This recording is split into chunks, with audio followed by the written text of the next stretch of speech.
It started in a swamp. It was here, in a stretch of mosquito-infested marshland, that Louis, the 27-year-old King of France, decided to construct his new palace, near a small and unremarkable country town called Versailles. His courtiers were far from impressed. It was almost as though Louis had deliberately picked the worst possible site for his magnificent palace in order to prove to the world that his will was greater than nature.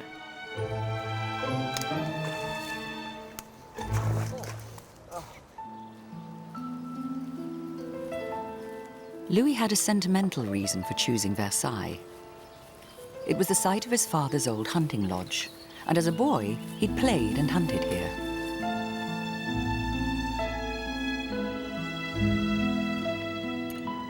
The original chateau of Louis's father was on top of a hill. The problem, if you wanted to turn it into a whacking great palace, was that you weren't going to be building on flat land.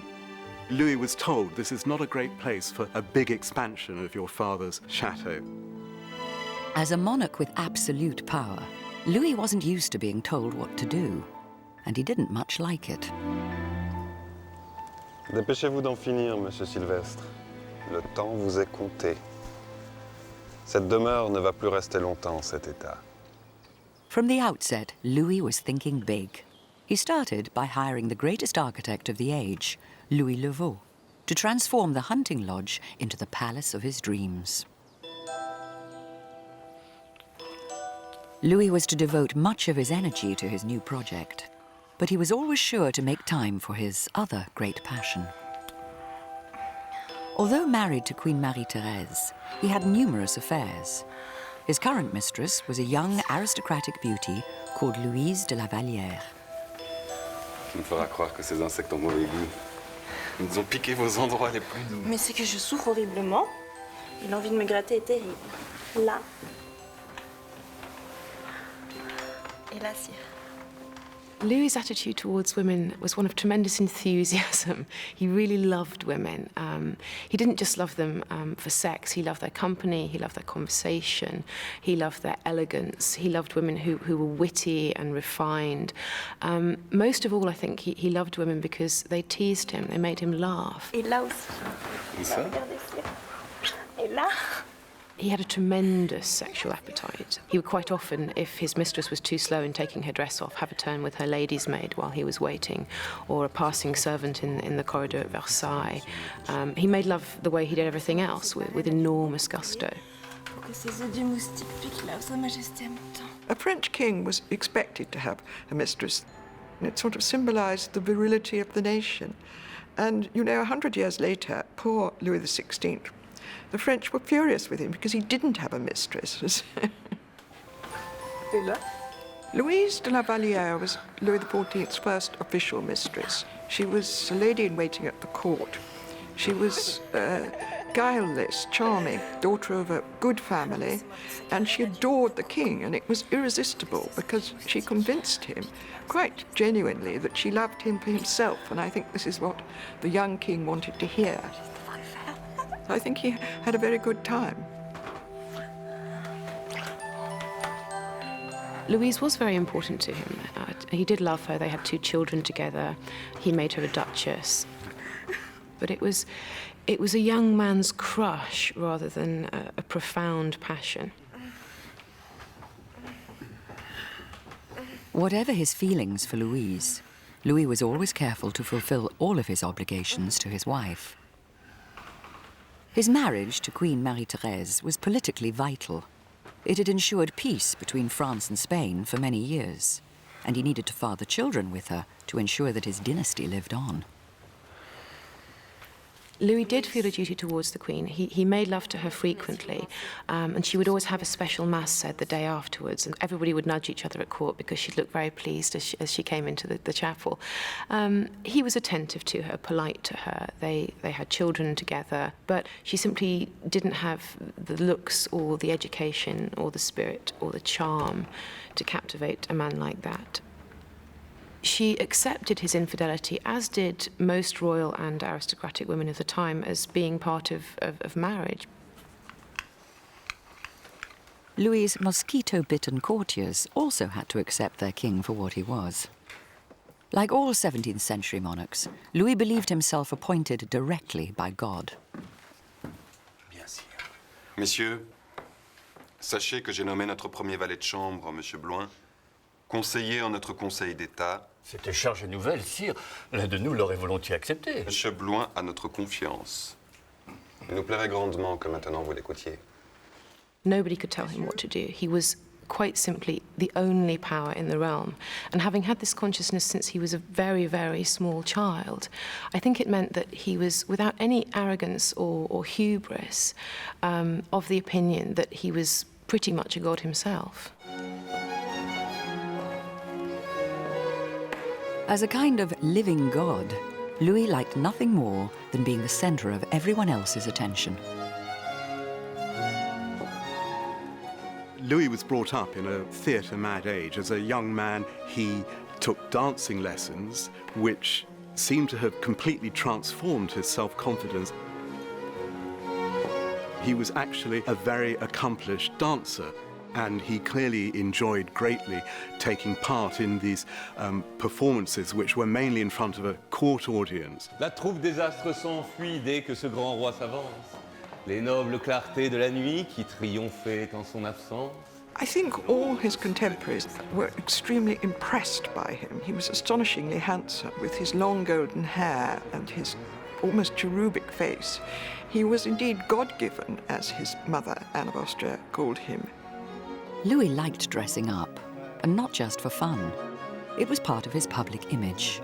He chose as his role model the Greek god Apollo, represented in classical imagery as the sun. Aujourd'hui, nous prenons pour corps le soleil, qui est le plus noble de tous les astres, et qui, par l'éclat qui l'environne, par la lumière qu'il communique aux autres astres, est assurément la plus vive et la plus belle image d'un grand monarque. Louis was very interested in the sun as a symbol. Il ne s'écarte et ne se détourne jamais. It's a very powerful symbol because it sheds its light everywhere.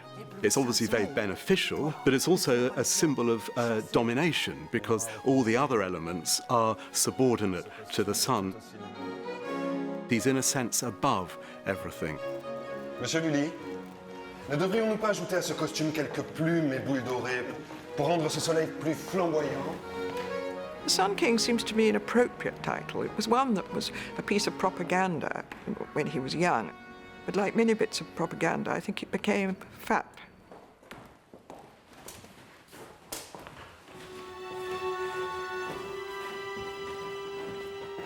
Louvo's plans for the remodeling of Versailles were complete and ready to present to his demanding boss.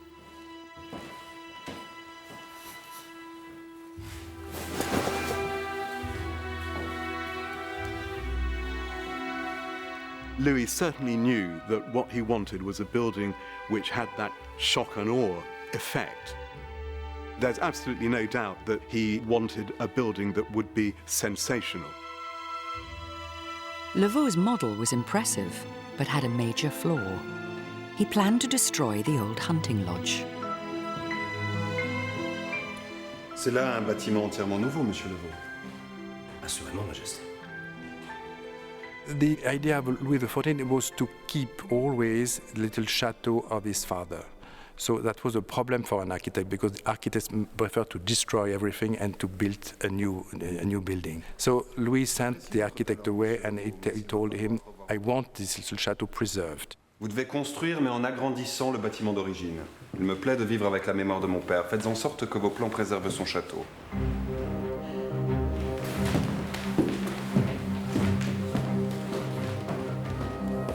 With Louvo sent back to the drawing board, Louis turned his attention to the landscape. He wanted to expand the existing garden, adding ornamental lakes and groves lined with dazzling fountains. But he'd picked an awful site. There were no views. It's hemmed in by the sides of a valley.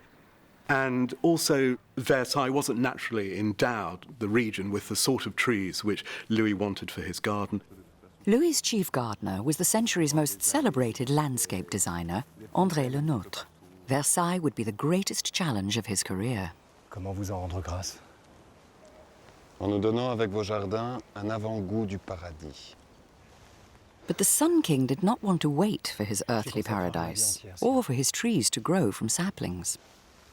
Louis XIV wanted results, and he wanted them fast. This was really a theme of the whole sort of Project Versailles. And the solution was to uproot mature trees from other parts of France and bring them in, and a special contraption was invented, a horse-drawn contraption, which would allow these mature trees to be transported on, as you can imagine, these terribly bad roads from other provinces. Alors, monsieur, dépêchons, s'il vous plaît, dépêchons. With major new building work on hold, Louis instructed Lavaux to upgrade the interior of Versailles. On his inspection tours, Louis was accompanied by his entourage, including mistress Louise de la Vallière. But Louise now had a rival. Madame, faut-il aussi que je vous laisse ma place? Il se pourrait, madame, que ma place soit bientôt la vôtre. Monsieur Levaux, sont-ce bien là des miroirs de Venise? Les miroirs de Venise n'ont pas d'égal en pureté, sire. Nous n'en voulons pas d'autres. D'autres miroirs déformeraient le reflet de ces dames qui nous accompagnent. After a while, he became quite bored with Louise, and she hung around at court desperate to try and get his attention back. She never really did. So I think she probably suffered quite a lot. I think the king could pick and choose. Power is a great aphrodisiac, and a crown even more so. So naturally, I think he picked very beautiful women.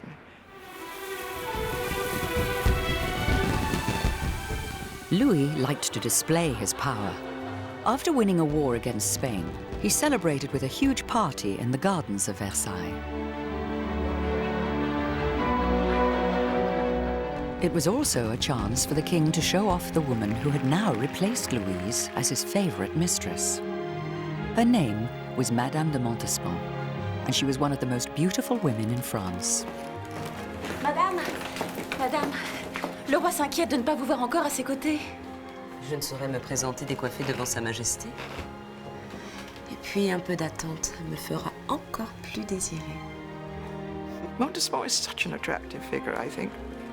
She was a tremendous goer. She loved everything to do with pleasure. She loved jewels. She liked marvelous clothes. She liked food, flowers, gardening. And above all, she liked sex, you see. And he did too. So he found absolutely the right maîtresse en titre for him. And she knew about having wonderful feasts and about having entertainments. So she was exactly the kind of person Louis envisaged as being suitable. At the same time, she was so beautiful that ambassadors thought she contributed to the legend of the Sun King. The Sun King's festivities were about more than pleasure. They had real political significance. Louis was slowly turning his new palace into the most important and the most fashionable seat of power in Europe. The parties at Versailles, they've been described as pagan masses.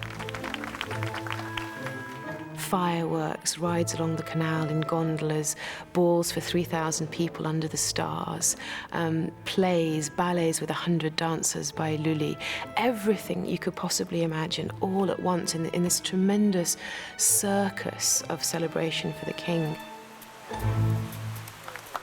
The great parties were intended to show the nobility and the rest of Europe how powerful the King of France was, what wonderful artists he had, what wonderful musicians, how superior his court and his culture were to every other court and culture in Europe.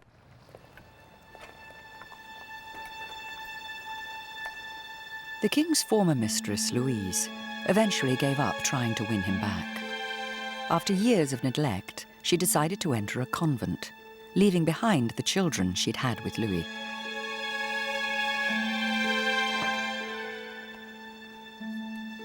I don't think she felt guilt about leaving them behind because she knew that they were going to be very well treated. So I don't think she felt that kind of guilt because I think her big guilt she wanted to expunge with penance and fasting and all that in the convent. And when she finally got away, I think she was much happier. She became a very hardline nun, you know, haircut, hair shirt, praying and repentance, and generally ended her life more or less in the odour of sanctity. Because Louis was spending more and more time at Versailles, he decided to move his entire government there. To accommodate the new officials, Levaux suggested a brand new idea, keeping the old hunting lodge, but enclosing it with massive new buildings on 3 sides. The design was known as the envelope.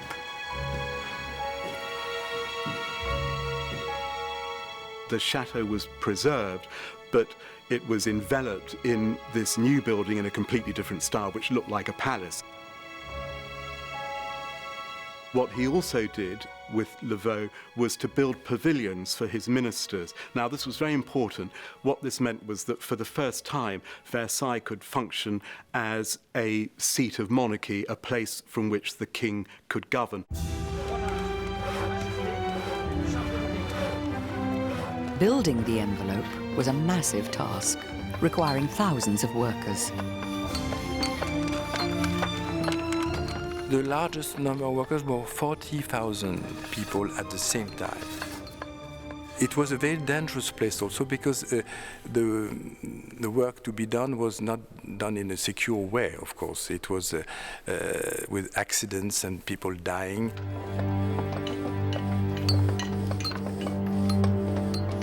Louis was impatient to get the job done quickly. Work went on day and night. There was no health and safety regime, and the workers who were most at risk were the ones who were working high up. So, for instance, the roofers, the carpenters. We do know that there were a lot of accidents on site.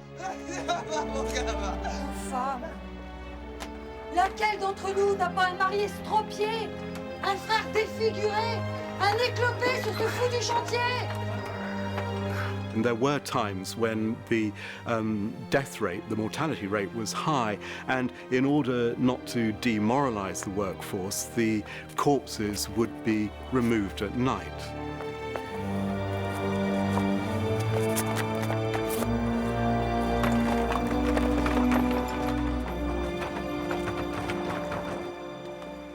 Louis's mistress, Madame de Montespan, was already married, but that didn't stop her spending most of her time with the king, and he made sure she got the VIP treatment.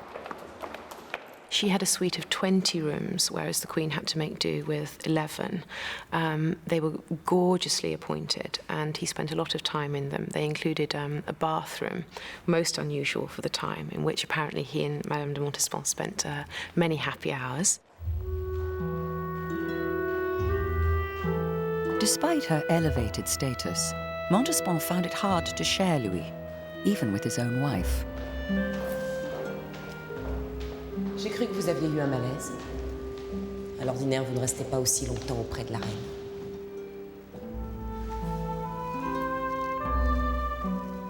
Ne vous inquiétez pas, madame, mon cœur va bien.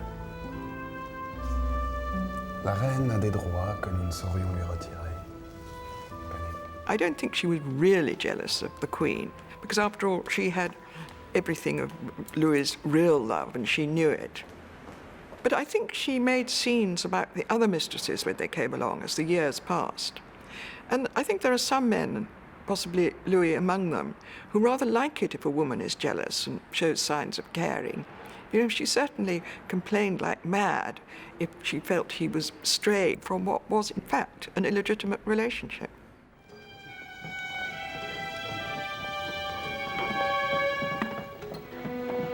Louis kept a close eye on the building works. But one inspection visit brought a nasty surprise. A mother, angry at the death of her son, killed on site, was waiting for him.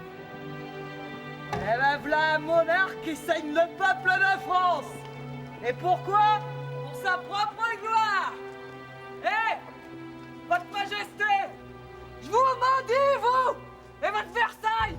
we're told that she just let fly at Louis XIV. Et je me dis chantier où tous les jours les chariots se remplissent de plus en plus de morts. Tirons! I mean, he was very surprised. He said, "What, is that me?" Et lâchez-moi! Putain de chien!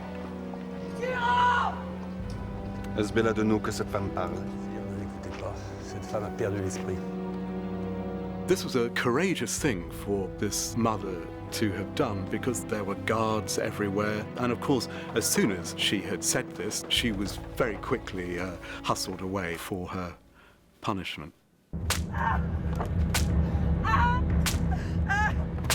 Une bonne administration de la justice exige qu'une indemnité soit versée à cette femme comme aux autres. Mais cette même bonne administration de la justice exigeait tout autant que cette femme soit punie pour l'outrage qui nous a été fait. Car personne ne doit penser pouvoir s'en prendre impunément au roi.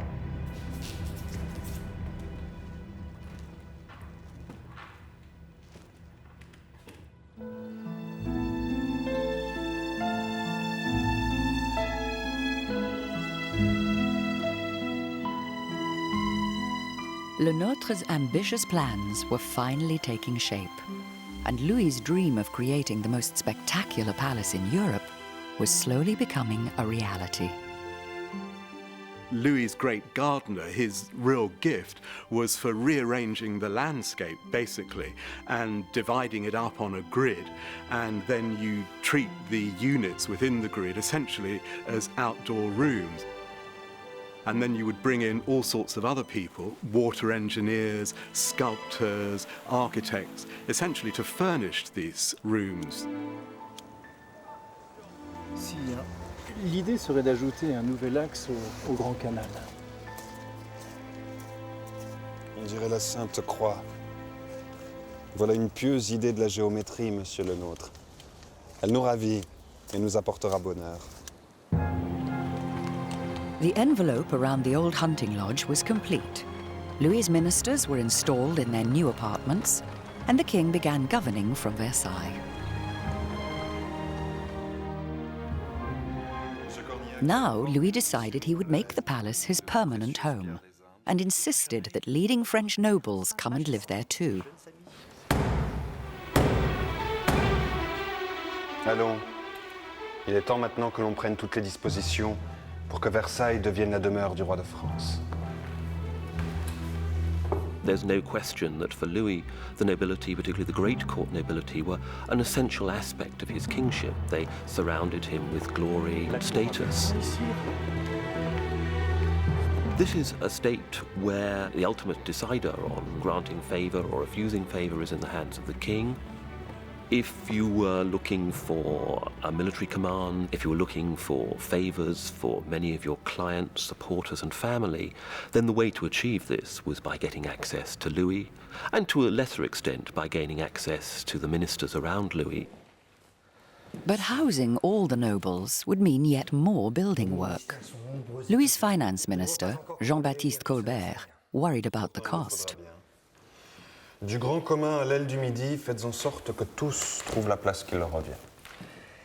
Versailles manque d'appartements. Sire, il va falloir encore construire. Bien, construisons, Colbert. Construisons. Si le roi est à Versailles, si rien ne peut se faire en France sans passer par le roi, toute la noblesse sera à Versailles. Louis wanted the nobility at Versailles in order that he could keep an eye on them.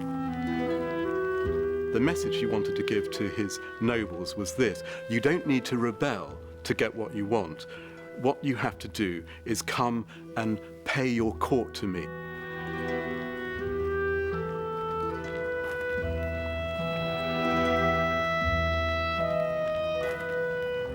Sire, voici le château en son état.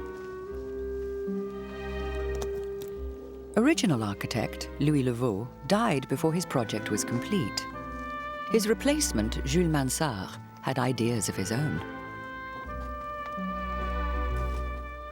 Mansart had the great idea to have big wings each side of the envelope to make some accommodation for the princes and the court. So it was a huge design, and I think he had a greater idea of what would be a great palace for a great king. Si Votre Majesté veut bien se donner la peine de se pencher sur l'une des fenêtres, elle verra alors notre projet plus en détail. Mansart's most ambitious proposal was to build a fabulous gallery lined with mirrors. En réfléchissant la lumière du soleil dans la galerie, ils ne laisseront plus aucune place à l'ombre. Elle aura toujours vue sur les jardins.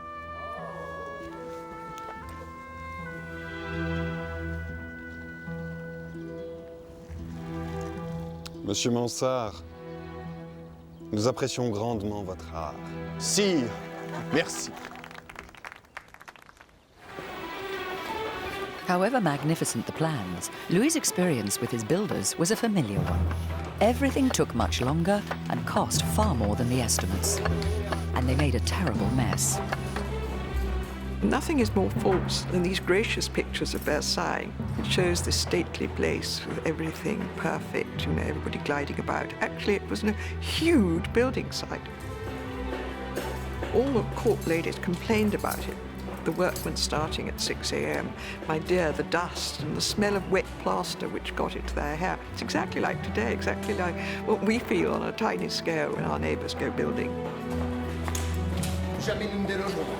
S'il y en a qui ne délogeront point de Versailles, ce sont bien les maçons. Must have been an amazing sight. I mean, the first day in at Versailles. Everybody stops jostling for bigger rooms and better rooms and a better position. In the meantime, the lesser folk, you know, they were trying to get down from the attics, get better rooms, always to get as near as possible to the king. C'est impossible de s'y retrouver. Pas un endroit qui n'a été modifié 10 fois. En architecture, Sa Majesté ne sait que faire et défaire. Ce Versailles ne m'enchante guère. Il est sans âme. At night, there was this sort of great unrolling of mattresses all over the palace as servants and soldiers, guards, would, they'd go to sleep on the floor. The lavatory arrangements were pretty kind of basic.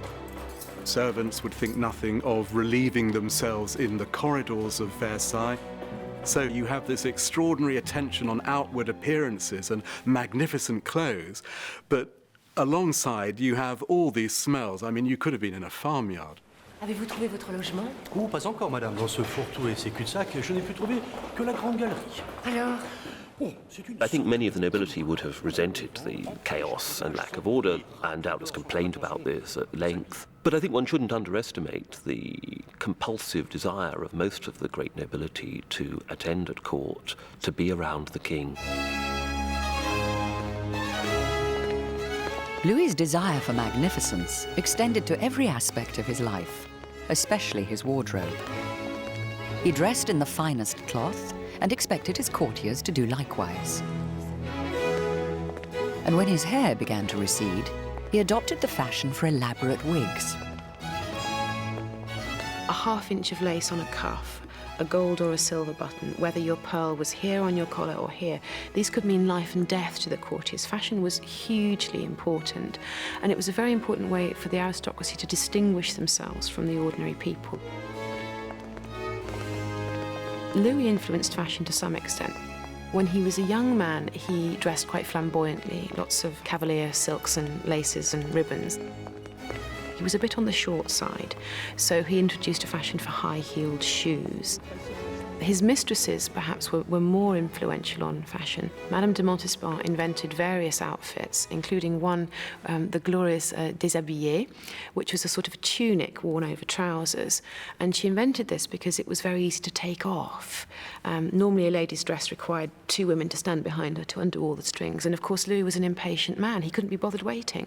So she invented this outfit so that he could undress her discreetly and easily in private.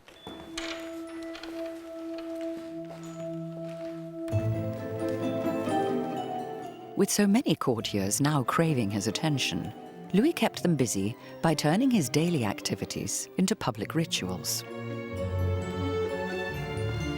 When he gets up in the morning, that's the royal levee with a great queue of great nobles who hand him different articles of clothing.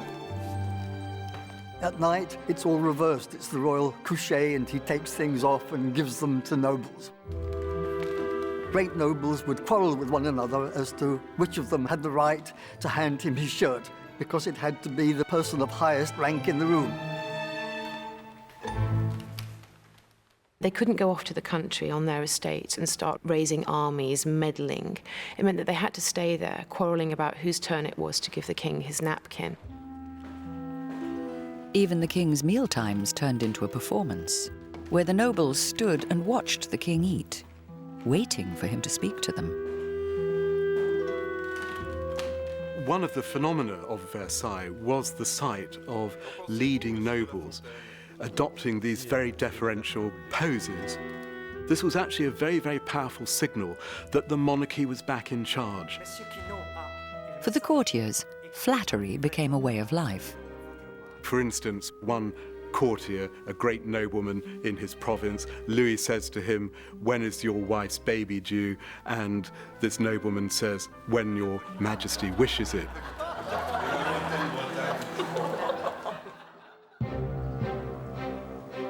As well as accommodating thousands of courtiers and officials, Versailles was also used by the king to promote France itself. There was a deliberate intention to create a showcase for French manufacturers and to rival or outdo Italy above all, which was the great source of taste in the 17th century. The magnificence of the interior, of course, it was all about the splendor of the monarchy and the splendor of Louis XIV. Louis personally loved rich materials and fine craftsmanship. But it was also a careful orchestration of Louis XIV's, France's claim to lead Europe in terms of taste and the arts. As building progressed, Louis commissioned hundreds of paintings, sculptures, and other decorations, many containing images of himself as the embodiment of French glory. This was no accident. If you compare Louis with rulers before, it is remarkable how he had professional advice. So he's not presenting his image by himself. There was a whole backup team of intellectuals, writers. This is a real innovation, that there should be a small committee of people who are simply working on how to present the king's image in the most grand manner possible. The great French painter, Charles Brun, was recruited to the cause. La voie royale qui se dessine sous vos yeux, sire, conduira chacun de vos sujets de la guerre à la paix, de l'obscurité à la lumière, des forces du chaos à la victoire de l'ordre et du bien. Vos peintures nous sont chères, Monsieur le Brun.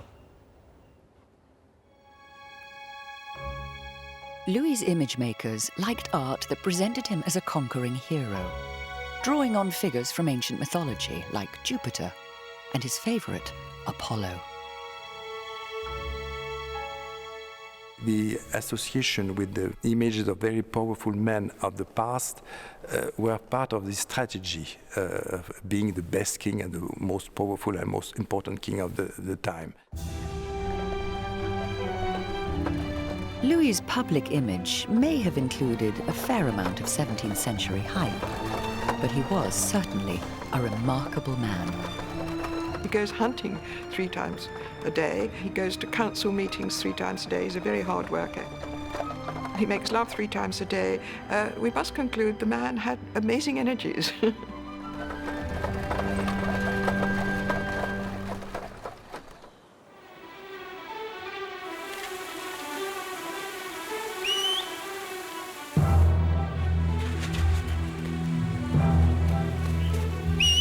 Louis's restless pursuit of glory and magnificence found expression in the gardens of Versailles. But even the king could not change the geography of a region that was critically short of running water to power the hundreds of new fountains that Le Nôtre had installed. And so, when the king took a stroll, his gardeners had to turn the fountains on as he approached, and then off again once he had walked past.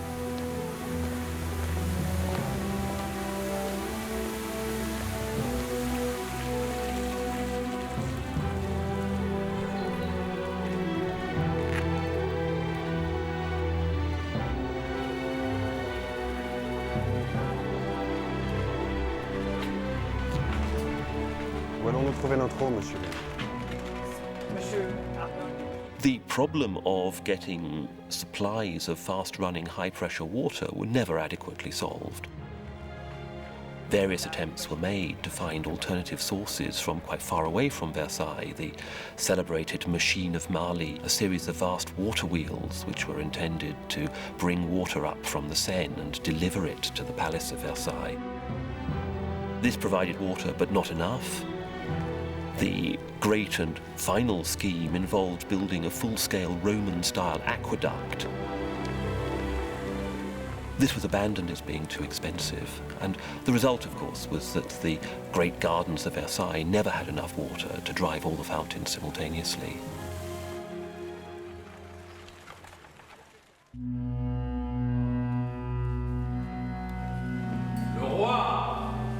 Fortunately, there was enough glass to furnish the palace's most ambitious development, the result of 6 years' intense work.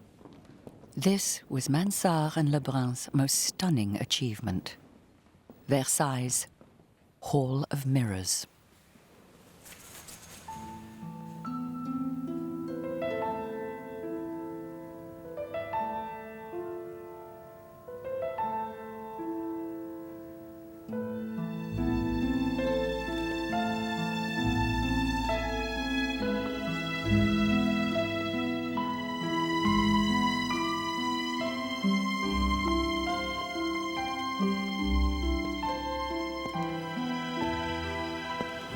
Personne n'en croit ses yeux.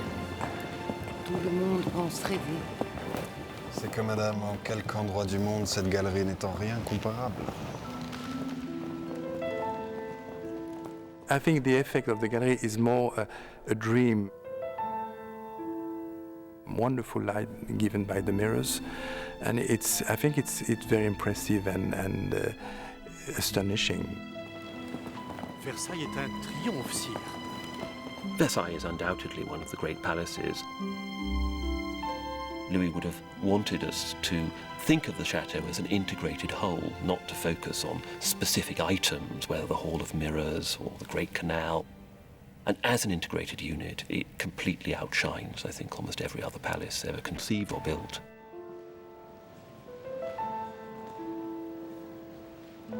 Quelque chose déplaît-il à Sa Majesté? Tout est bien comme vous me l'aviez promis. Toutefois, il nous plairait que cette galerie soit ouverte au public, comme le reste du château et des jardins. Ils sont la fierté du royaume de France. Faisons-les partager au monde. Louis said of his house, Versailles, c'est moi.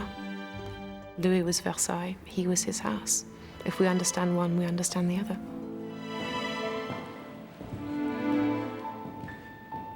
The king wishes to assert his authority and maintain his position. He has to do it through display. Versailles is an ideal theatre set on which he can act out what he regards as his royal duties. Versailles, from this point of view, fulfills those requirements better than almost any other building that could be imagined. Louis's love affair with his palace lasted longer than any of his human relationships. After 14 years, 9 pregnancies, and 7 children, Montespan was beginning to lose her looks and her hold on the king.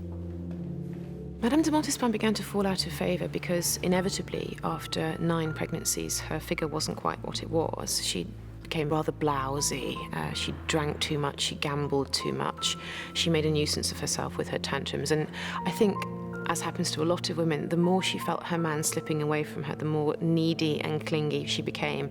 And the more needy and clingy she became, the more she drove him away. Sire, vous n'avez plus un seul moment pour m'écouter, alors que j'ai tant de choses à vous dire. Plus tard, madame.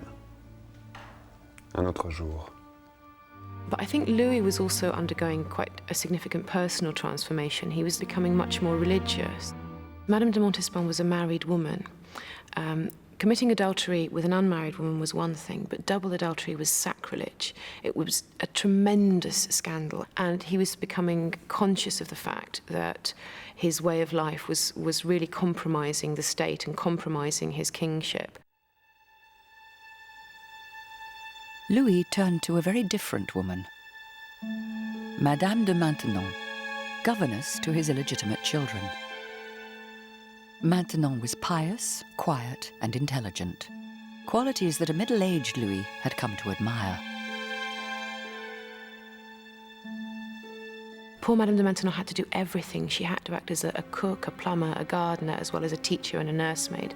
It was exhausting. And she did this so well that Louis began to pay attention to her. He noticed this intelligent woman, this calm presence. Slowly, slowly, Madame de Maintenon began to seduce the king. Calmez-vous, madame. Me calmer! Rejected mistress, Montespan, was distraught. J'étais loin d'imaginer. Allons, madame. On dit que la Maintenon est plus dévouée à Dieu qu'à sa majesté. Notre roi va vite se lasser de ses prières. Il aime trop la chasse, la fête et la beauté. Croyez-moi. Vous êtes sûre? Mais oui, madame. I think it was the rise of Maintenon in the first place which really riled her, because she found she'd made a mistake. She'd underestimated another woman. Maintenon was poor and a widow and innocuous and very pleasant and intelligent. And she didn't spot that Louis might actually fall in love with a woman like that, you know, and it might be a very seductive thing to him in quite a different way from her own seductive powers. And I think for a couple of years at least, she was extremely angry. When Louis's long-suffering queen, Marie-Thérèse, died, he was free to marry again, and he turned to the quiet governess. She'd not only won his heart, she'd convinced him she could help save his soul. The 17th century mentality was very different. The attention paid to salvation, dying in a state of grace so you didn't go to hell, was enormous. And Louis, who in some ways was quite simple, took this very, very seriously. And I think Maintenon persuaded him that she could help him towards his salvation. As Maintenon was a commoner, the king could only marry her behind closed doors.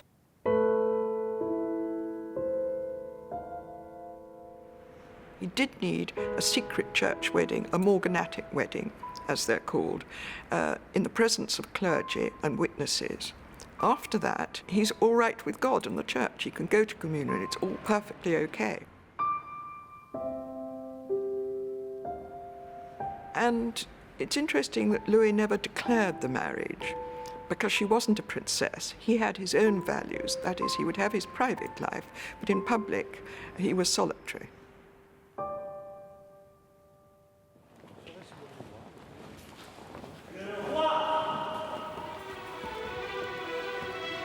In public, Louis concentrated on running his palace. And his court life at Versailles became ever more formalized. I think the establishment of the full court at Versailles really turned it into the great social, political, power-broking centre of France.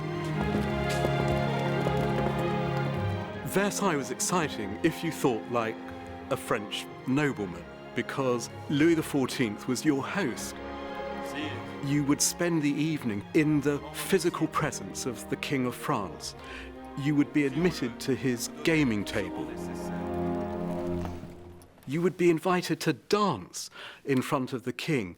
Now, for nobles, this was an enormously prestigious and enormously flattering thing.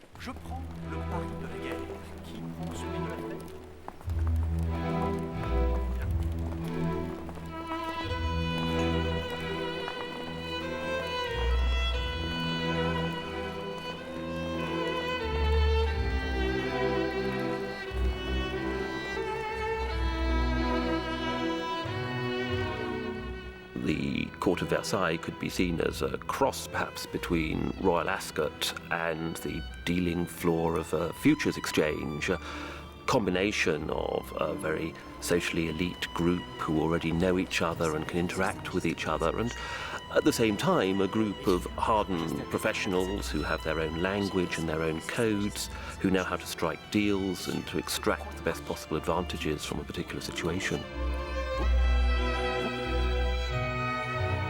Versailles was the original hotbed of scandal. The phrase with which everyone began their conversation was on dit, it's being said. They're saying this, they're saying that. all day, these whispers of rumour would travel about the palace, and people would send each other little bulletins by sedan chair to report on what was going on in the different rooms. And that, of course, made it a tremendously claustrophobic place to live. You couldn't do anything without everybody knowing about it. Pour le duc d'Anjou. Vous? Vous peut-être? It was this extraordinary networking centre. Everyone who was anyone in France was now at Versailles. So to be excluded was disastrous for a French nobleman. The worst thing that a courtier could hear from the king was, "He's a man I never see." People would spend literally years trying to hear one word or have a gesture from the king.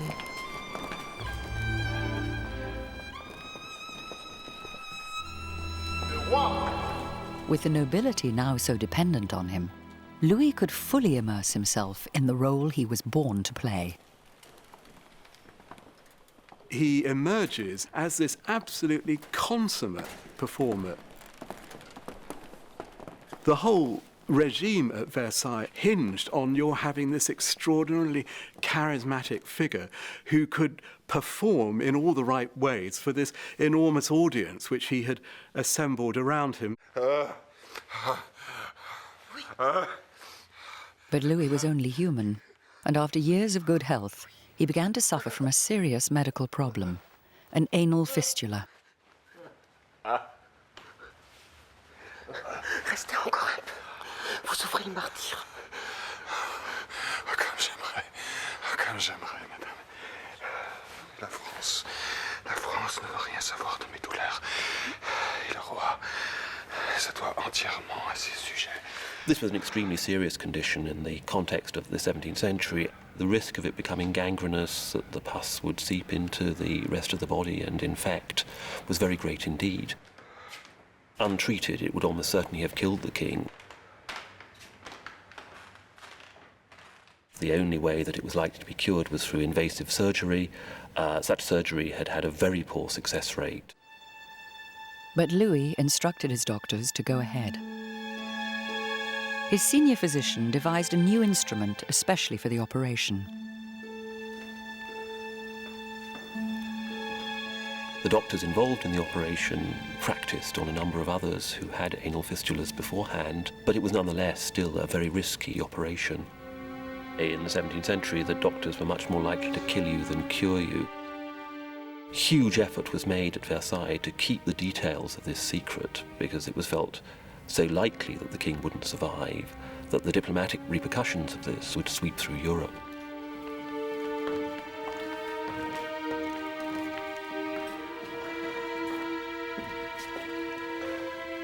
Majesté.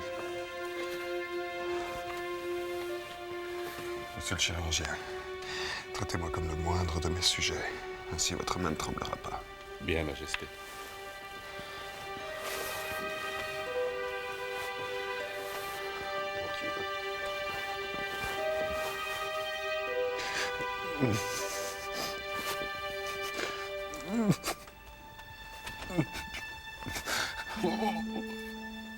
He was so stalwart during the operation. He never spoke at all. Imagine the pain.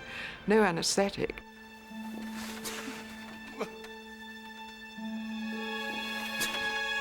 This extraordinary self-control he had. He just gritted his teeth and conducted himself with great dignity.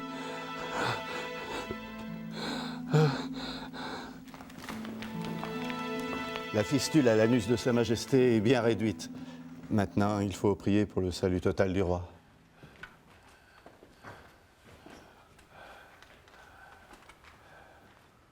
And that night he took a council meeting. Extraordinary.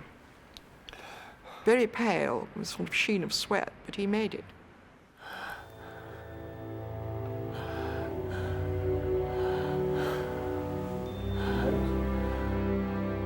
Louis recovered his health, but other troubles were looming. His fame and success had earned him many enemies. 2 years after his operation, France began a costly war against Spain, England, and Sweden. As the fighting dragged on, some of Versailles' silver was quietly removed and melted down to pay the king's soldiers.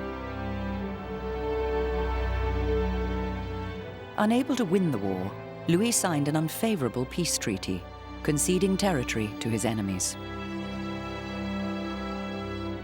The Sun King was finally in decline, and although he continued to make small improvements to his great palace, he lost much of his enthusiasm. Ces nouveaux travaux sont-ils bien utiles? L'opéra, sire. C'est vrai que notre Versailles a beaucoup manqué d'un opéra. Mais il est trop tard, monsieur Mansart. Faites notre nouvelle chambre. Et pour l'opéra, nous laisserons cela à nos successeurs.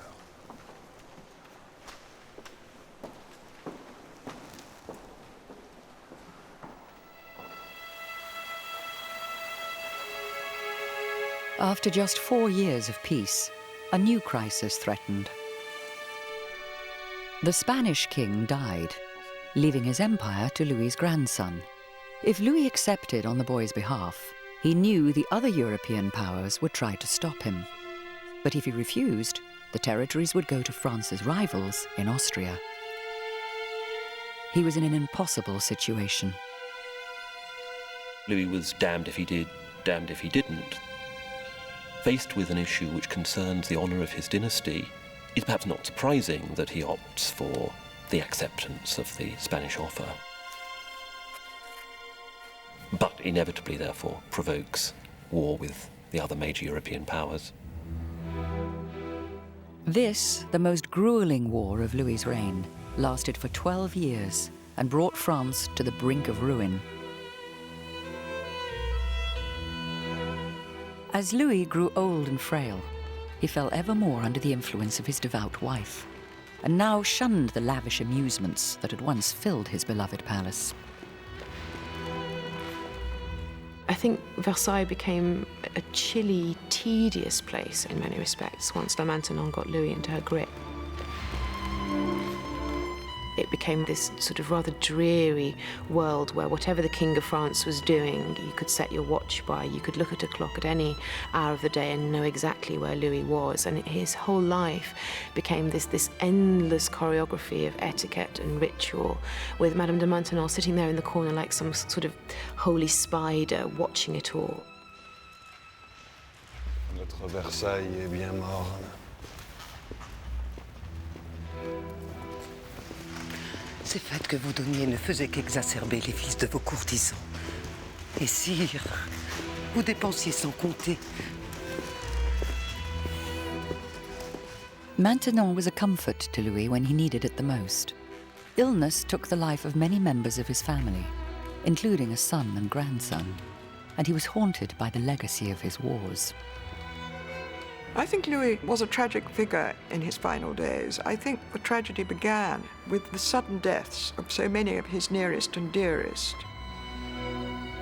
Louis had Maintenon by his side, but she said about him that sometimes he would be alone with her, he'd shut the doors, and then he would just weep about the way things had gone. I think it was a very sad old age, outliving his descendants and having led France into these wars which seemed so wonderful when he was winning them and became so ghastly when he wasn't.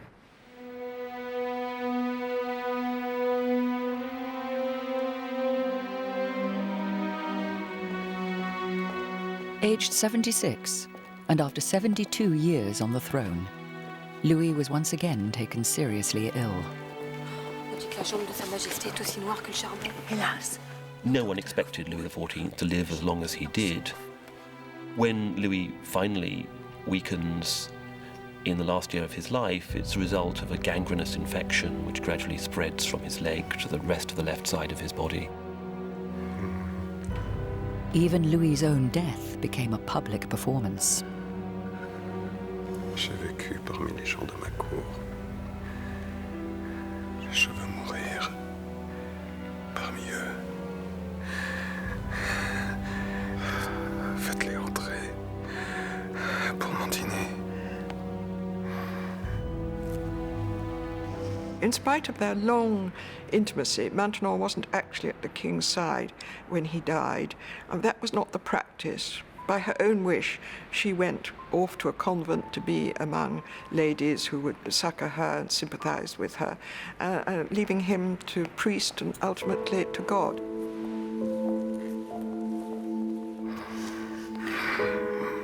He died rather slowly, and so she came back once, I think twice, to be with him again, but ultimately it was time for her to go.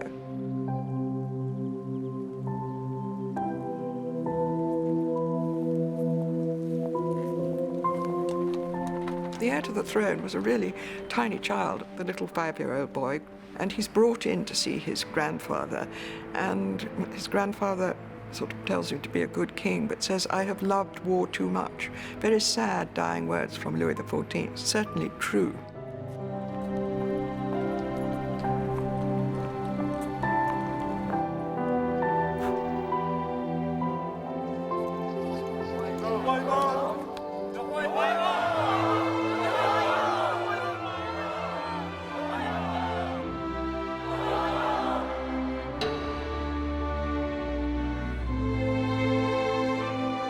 Throughout his long reign, Louis sought to bring glory to himself and his country. That lifelong devotion, expressed in the extraordinary palace he built at Versailles, is the reason he's become part of the very essence of France.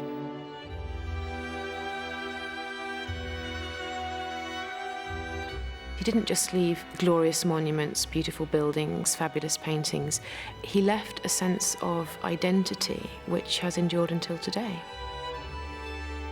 Louis certainly embodies, I think, the idea of the greatness of France. He was the king, and you were the subject, and there was never any doubt about that. He imposed his will on the world so splendidly in every respect. He wanted to impress everybody, and I think he succeeded. The scale of the vision is breathtaking. No one did it like Louis.